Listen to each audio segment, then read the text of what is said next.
नमस्कार दोस्तों। तो पता चले अब जैसे यहाँ पे देखें तो कुछ कैटेगरीज की मेडिसिन हैं जिसमें सबसे पहले आता है पेन किलर्स और कुछ फीवर की मेडिसिन, जिसमें हम लोग कहते हैं एनाल्जेसिक एंड एंटीपायरेटिक मेडिसिन।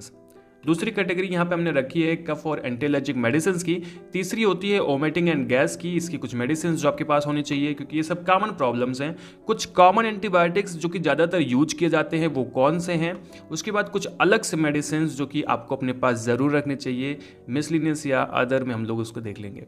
तो चलिए वीडियो की शुरुआत कर लेते हैं और सबसे पहले देखते हैं ऐसी कौन कौन सी पेन किलर्स और फीवर में यूज़ होने वाली मेडिसिन आपके पास होनी चाहिए।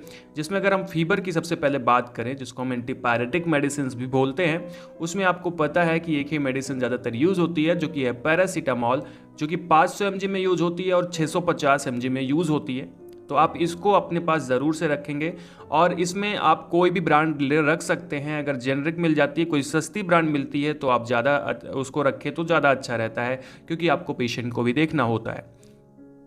दोस्तों अब इसमें डोलो, कालपाल, क्रोशिन, पैरासिप या दूसरी बहुत सारी मेडिसिन आती हैं। आप कोई भी रख सकते हैं जो भी आपको इजी लगता है रखना और थोड़ा सा जो सस्ती पड़ती है। दूसरी अगर हम कैटेगरी की बात करें जो कि है पेन किलर, जिसको हम लोग एनाल्जेसिक मेडिसिन भी कहते हैं। इसमें अगर हम ध्यान से देखें तो क्योंकि जब पेन किलर्स हम लोग लेते हैं तो उसमें पैरासीटामॉल भी लेते हैं क्योंकि पेन के साथ में हल्का सा फीवर भी आपको होता है। तो इसके लिए जो सबसे अच्छी मेडिसिन एक्चुअली पेन किलर अगर देखा जाए तो अगर प्लेन पेन किलर की बात करें तो एसिक्लोफिनेक होता है, डाइक्लोफिनेक होता है, बहुत सारी चीज़ें होती हैं, नीमोसाइड होता है। पर अगर थोड़ा सा आपको फीवर है तो उस टाइम पे आपको ये रखना पड़ेगा मेडिसिन, अगर पेशेंट को थोड़ा सा फीवर है, जिसमें एसिक्लोफिनेक 100 mg, पैरासीटामॉल 325 mg मतलब 325 mg। इसकी जो मेडिसिन होती हैं वो आपको रखनी होती हैं। इसकी जो फेमस ब्रांड है वो जीरोडॉल पी के नाम से आती है।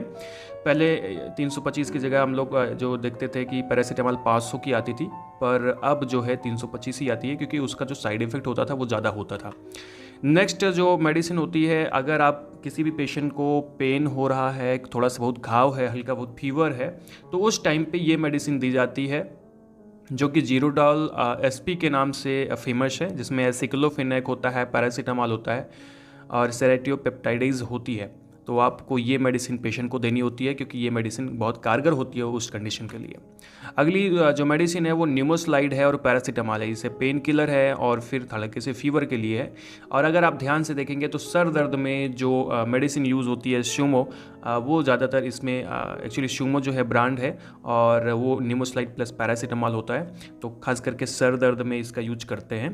तो न्यूमोस्लाइड ये जो है हम लोग इसको यूज कर सकते हैं और इसको आपको अपने पास ज़रूर रखना चाहिए। अगर आप मेडिकल प्रैक्टिस कर रहे हैं या करने वाले हैं तो आपको ये सब रखना ज़रूर पड़ेगा। दोस्तों नेक्स्ट, अगर किसी भी पेशेंट को स्टमक पेन हो रहा है उस टाइम पे उसको कौन सी मेडिसिन देनी है, तो उसके लिए एक्चुअली डाइसाइक्लोमीन टैबलेट्स आती हैं। डाइसाइक्लोमीन आप रख सकते हैं, पर जो अच्छी मेडिसिन होती है उसमें मेफेनेमिक एसिड और डाइसाइक्लोमीन का कम्बिनेशन आता है। अगर इसके ब्रांड की बात करें तो मेप्टाल स्पास के नाम से आती है। दूसरे भी ब्रांड से आ सकती है, आप कोई भी ब्रांड रख सकते हैं, उसके लिए कोई बहुत ज़्यादा वो नहीं है, बस ये कम्बिनेशन ज़रूर होना चाहिए। ठीक है, तो ये मेडिसिन जो होती है स्टमक पेन के लिए होती है। थोड़ा सा हम लोग मेडिसिन के बारे में अगर यहाँ पे डिटेल देखें तो ये सारी मेडिसिन है जो मैंने आपको बताया, जिसमें दिखे ये वेबडोलो एसपी है जो कि मैंने आपको बताया घाव के साथ में ये दर्द और बुखार में भी फ़ायदा करती है। पेट दर्द के लिए मेप्टाल स्पास होती है, डोलो टैबलेट्स होती हैं, क्रोशिन है जो कि पैरासीटामॉल है और एसिक्लोफिनेक पैरासीटामॉल 325 mg जो कि जीरोडाल पी के नाम से आती है, एंड शूमो है और ये जीरोडाल एसपी है। तो ये सारी मेडिसिन जो हैं वो पेन किलर और दर्द के लिए, पेन किलर और फीवर के लिए यूज़ होती हैं, पेट दर्द के लिए यूज़ होती हैं।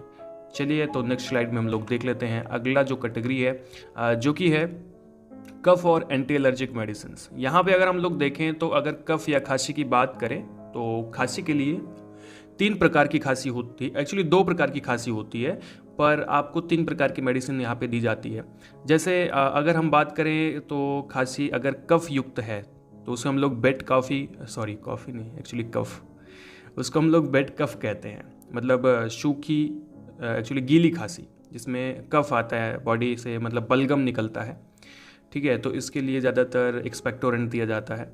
और ड्राई ड्राई कफ होता है। ड्राई कफ में क्या होता है कि एक्चुअली सूखी खांसी आती है। या दूसरा चीज़ पेशेंट में पता नहीं लग पाता है कि उसको वेट कफ है या फिर ड्राई कफ है। तो यहाँ पे चलिए देख लेते हैं। अगर वेट कफ है तो उस टाइम पे हम लोग कौन सी मेडिसिन देते हैं, तो यहाँ पे सिरप दिया जाता है। तो कौन सा सिरप होता है, तो टर्ब्यूटालिन एंड ब्रोमाक्सिन HCl सिरप होता है, जो कि आपको अपने पास रखना चाहिए। अलग अलग ब्रांड से आता है, तो आप कोई भी ब्रांड रख सकते हैं। ड्राई, अच्छा देखो ये जो है ना, ये एक एक्सपेक्टोरेंट होता है जो कि कफ को खींच करके बाहर निकालता है अंदर से। अगला होता है ड्राई कफ। अगर आपको किसी पेशेंट को सूखी खांसी आ रही है तो उसके लिए डेक्स्ट्रोमेथार्फेन हाइड्रोक्लोराइड क्लोरफेनरामिन मैलिएट सिरप होता है, तो उस पेशेंट को दिया जाता है। अलग अलग ब्रांड से आता है, आप कोई भी ब्रांड दे सकते हैं। ये मैं आपको बार बार कह रहा हूँ, जो भी ईजी हो, मतलब जो भी थोड़ा सा सस्ता हो, आप उसको दे सकते हैं। अब अगर यहाँ पे देखा जाए कि कफ़ के बारे में पता ही नहीं कि भाई साहब को कौन सा कफ़ हुआ है, तो उस कंडीशन में आपको एक सिरप आती है, ये सिरप आप दे सकते हैं पेशेंट को, जो कि dextromethorphan hydrochloride chlorpheniramine maleate and guaifenesin and ammonium chloride syrup होता है, जो कि पेशेंट को दिया जा सकता है उसको पीने के लिए, और ये अच्छा कारगर होता है। तो ये पेशेंट को दे सकते हैं, जो कि खास करके खांसी के लिए है। अभी थोड़ा सा आगे बढ़ते हैं और देखते हैं कुछ एंटी एलर्जिक मेडिसिन जो कि इसी कैटेगरी के अंदर आ रही हैं, जो कि आपके पास होनी ही चाहिए।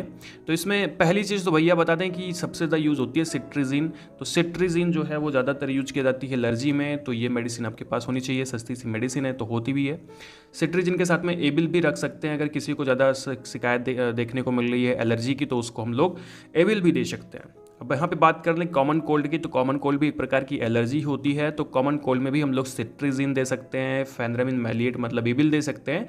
एंड ज़्यादातर जो इसमें दिया जाता है वो विकोरिल दिया जाता है। विकोरिल में अगर आप ध्यान से देखेंगे तो हल्का सा पैरासीटामॉल एंड फेनरामिन हाइड्रोक्लोराइड होती है और क्लोरफेनरामिन मैलिएट भी होती है। तो कहने का मतलब ऐसे बंद नाक में ये जो थोड़ा सा फ़ायदा करती है, तो ये मेडिसिन भी आप दे सकते हैं कॉमन कोल्ड में। नेक्स्ट स्टेप पे आते हैं, नेक्स्ट स्लाइड पे, और यहाँ पे देखते हैं कि कुछ और दूसरी मेडिसिन जो कि वोमिटिंग और गैस के लिए है। तो यहाँ पर अगर हम बात करें वोमिटिंग के लिए कौन सी मेडिसिन दी जाती है, किसी पेशेंट को उल्टी हो रही है तो उसे ओनेसेट्रॉन 4 mg की टैबलेट्स आती हैं, तो आप इसको दे सकते हैं। कोई भी कंपनी की दे सकते हैं, वो भी काइंड आती है इसकी, तो उसको दे सकते हैं या कोई दे सकते हैं। डोमपेरिडोन DT दे सकते हैं। ये दो मेडिसिन में से एक मेडिसिन दी जाती है वोमिटिंग के लिए। पहले हम लोग डोमपेरिडोन देते हैं, ये डिस्पर्जेबल टैबलेट सही नहीं होता है तो ओनेसेट्रॉन भी दे सकते हैं, या फिर कोई भी आप पहले दे सकते हैं, उसमें कोई प्रॉब्लम नहीं है। यहाँ पे अगर हम बात करें गैस की, जो कि एक नॉर्मल सी प्रॉब्लम है, तो अगर किसी भी पेशेंट को गैस है या कोई ऐसी मेडिसिन दे रहे हैं जिससे कि गैस बन सकती है, तो उस टाइम पे हम लोग रेंटिडीन टैबलेट देते हैं, जो कि जेंटेक, रेंटेक, एसिलॉक इन सब के नाम से आती है। एक कॉमन सी मेडिसिन है जो कि दिया जाता है पेशेंट को, सस्ती सी मेडिसिन है, अक्सर दवाओं के साथ में, कि दवाएं जो हैं गैस न बनाए उसके लिए दी जाते हैं, या फिर वैसे भी गैस है तो दिया जा सकता है। और अगर कोई रेगुलर गैस का पेशेंट है तो उसको पेंटोप्राजोल दी जाती है। पेंटोप्राजोल की बहुत सारी कैटेगरी आती है। पेंटोप्राजोल DSR आती है एंड SR आती है एंड पेंटोशेक के नाम से आती है, पेंटॉप डी के नाम से आती है। बहुत सारी ब्रांड्स होती हैं, आप कोई भी ब्रांड्स रख सकते हैं। थोड़ी सी अच्छी मेडिसिन होती है पेंटोप्राजोल। तो ये तो हो गई वोमिटिंग और गैस की। बढ़ते हैं नेक्स्ट स्लाइड की तरफ और बात कर लेते हैं कुछ एंटीबायोटिक मेडिसिन की। तो एंटीबायोटिक सबसे इंपॉर्टेंट होती है अगर आप प्रैक्टिस कर रहे हैं तो, क्योंकि यही जो है ज़्यादातर अक्सर बीमारी को ठीक करने का काम करती है। इसमें हम लोगों ने 4 एंटीबायोटिक लिए है, जिसमें सबसे पहला है सिप्रोफ्लॉक्सासिन, आपके पास होना चाहिए। सिप्रोफ्लॉक्सासिन ठीक करता है। एंड जो ज़्यादातर यूज किया जाता है वो होता है एमॉक्सिसिलिन पोटेशियम क्लेविनेट, तो ये मेडिसिन भी आपके पास होनी चाहिए, ये भी दिया जाता है कई बार। एंड ओफ्लॉक्सासिन ऑर्निडाजोल ज़्यादातर ये भी दिया जाता है, ये भी आपके पास होना चाहिए। और लास्ट में सिफिक्जिम आपके पास होना चाहिए। ये 4 एंटीबायोटिक तो बिल्कुल आपके पास होनी चाहिए। इसके अलावा भी थोड़ा बहुत रख सकते हैं, पर ये ज़रूर रखना चाहिए क्योंकि कॉमनली यही सब यूज़ की जाती है। ठीक है, अब हम लोग लास्ट स्लाइड की तरफ बढ़ते हैं और यहाँ पे देखते हैं कुछ दूसरी मेडिसिन जो कि मिसलिनियस हैं, जिसको आपको अपने पास रखने चाहिए। तो उसमें सबसे पहली चीज़ आती है B कॉम्प्लेक्स, आपके पास होना चाहिए। B कॉम्प्लेक्स में बीकाचूल आता है और इससे बहुत सारी जो है मेडिसिन होती हैं, आपको नॉलेज होगा इसके बारे में थोड़ा बहुत। ये मेडिसिन जैसे मुंह के छाले में दी जाता है, या B कॉम्प्लेक्स की कमी हो गई है, ठीक है, उस टाइम पे दिया जाता है।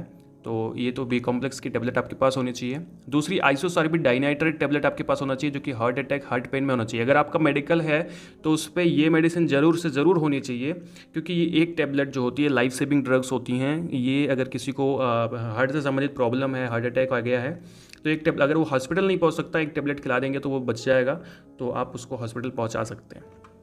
अगला एनिमा ज़रूर होना चाहिए आपके मेडिकल स्टोर पे, आपके अगर आप प्रैक्टिस कर रहे हैं, क्योंकि ये कॉन्स्टिपेशन में दिया जाता है। जब किसी को कॉन्स्टिपेशन या कब्ज की शिकायत होती है तो उस टाइम पे एनल कैनाल में जो है आपको ये एनिमा लगाना होता है, जिससे वो उसका जो कॉन्स्टिपेशन है वो ठीक हो जाए। तो बड़ों में एनिमा होता है, छोटों में ये ग्लिसरीन सपोजिटरीज़ के फॉर्म में आती हैं। तो कहने का मतलब वही होता है, सेम चीज़ एक चीज़ तरह होता है, पर ये ग्लिसरीन इसमें होती है तो एलर्जी होने का खतरा कम होता है और छोटे बच्चे के अंदर इसको लगाया जाता है सेम काम के लिए, कॉन्स्टिपेशन को दूर करने के लिए।